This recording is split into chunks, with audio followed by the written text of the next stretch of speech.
Assalamu alaikum everyone. Welcome back to another talk session with Cece and Maya. Our new Hey, hey. topic is the importance of self-care and building healthy habits. Good topic. Seems like everyone's talking about self-care these days, but it's way more than just bubble baths, right? What specifically about self-care or healthy habits are you thinking about? Are you prepping to talk about this on your live stream? What does self-care really mean? Okay, good question to start with. It's definitely a buzzword that gets thrown around a lot.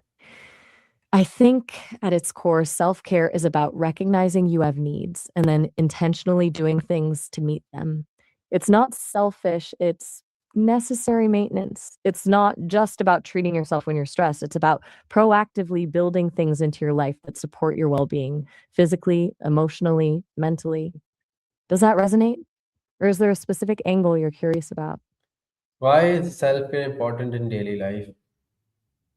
Honestly, because constantly running on empty just doesn't work. Like, you eventually burn out. Self-care isn't some luxury, it's preventative. If you don't take care of yourself, it impacts everything, your work, your relationships, even your ability to handle stress. When you're grounded and feeling good, you're more resilient, more productive, and honestly, just more pleasant to be around. It's about building a life you don't constantly need a vacation from? Are you thinking about how this applies to your own routine at all? Or prepping for specific points you want to make on the live stream? How does self-care affect mental health? Time. Like, it's a two-way street. Poor mental health can make it hard to prioritize self care, but consistently neglecting self care definitely worsens mental health. When you're actively practicing self care, even small things, it helps regulate your emotions, reduces anxiety and depression symptoms, and boosts your self esteem.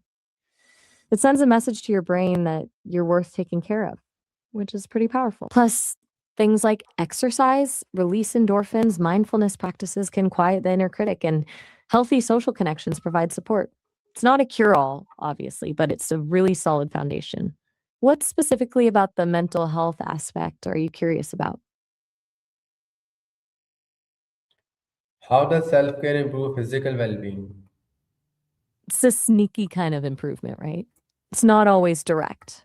Like, taking a walk isn't just about getting your steps in. It reduces stress hormones, which lowers blood pressure, improves sleep, and boosts your immune system. When you're less stressed and getting good sleep, your body functions better overall.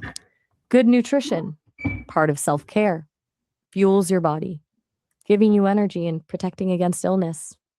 Even things like setting boundaries and saying no to commitments you don't have time for can reduce chronic stress that takes a toll on your physical health. It all connects. Are you thinking about specific examples for your audience?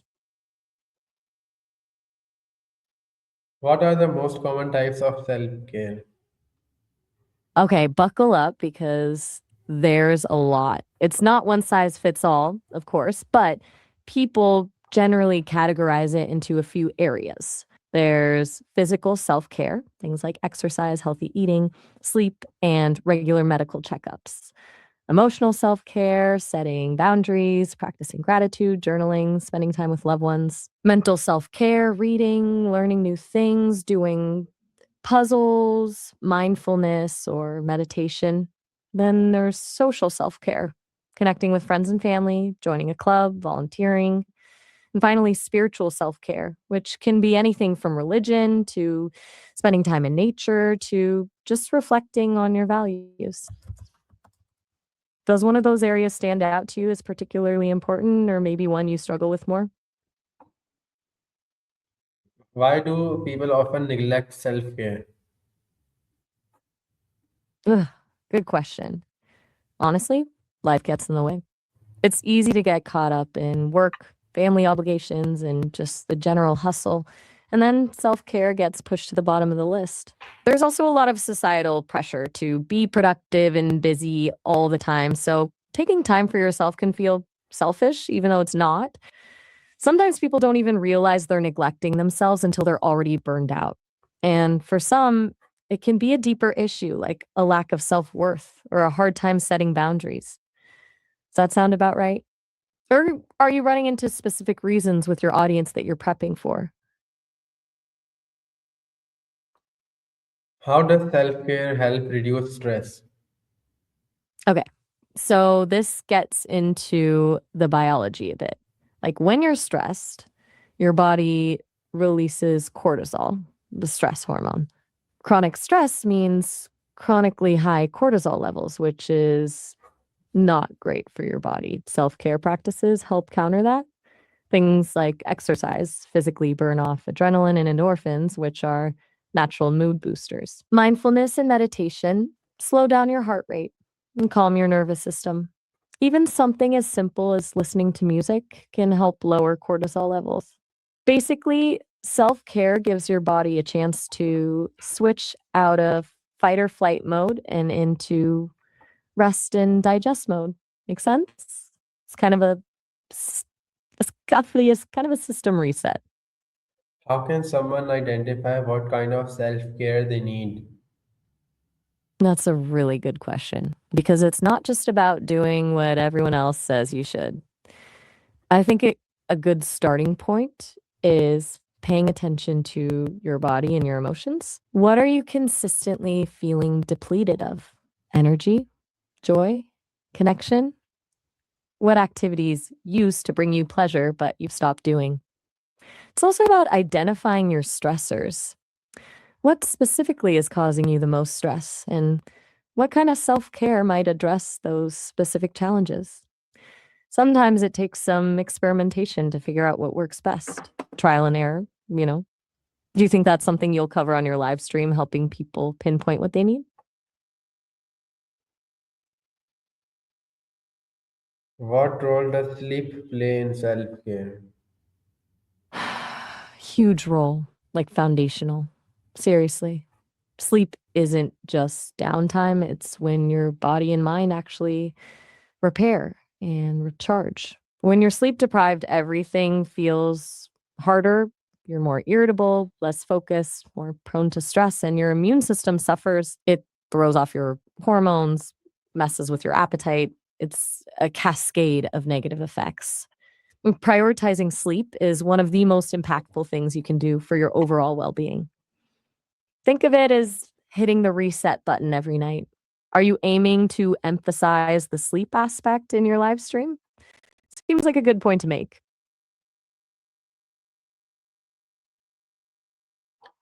My next question is, Okay, shoot. how can healthy I'm ready when habits you are. be linked to self-care? That's a smart connection. Healthy habits are essentially the building blocks of self care, right? Self care is the intentional act, and healthy habits are the routines that support it. Like regularly drinking water isn't just healthy, it's an act of self care because you're nourishing your body.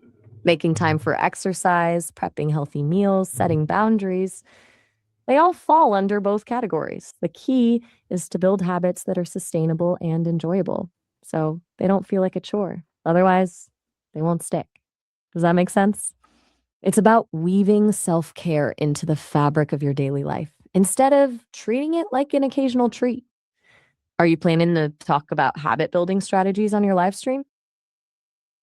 Why is setting boundaries a key part of self-care? Okay, this is a big one. Boundaries are so important.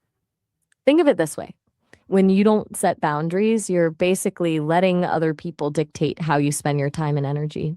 That leads to resentment, burnout, and feeling like you're constantly giving everything away and getting nothing in return. Setting boundaries, saying no to things you don't want to do, protecting your time, expressing your needs is a way of saying, I value myself and my well being. It's about respecting your own limits and creating space for the things that actually matter to you. It's not about being rude, it's about being self respectful. Sounds like you're really diving into this for your live stream. Are you getting good feedback on this angle? What is habit stacking and how does it work? Ooh, good one. Oh, habit stacking is a really clever technique. Basically, it's about linking a new habit you want to build to an existing habit you already do instead of just trying to start a new habit from scratch. You attach it to something you already do consistently. Like after I brush my teeth, I will do 5 minutes of stretching. Thank you, Maya. Or That's it for now, and everyone for watching. I'll see you in the next session.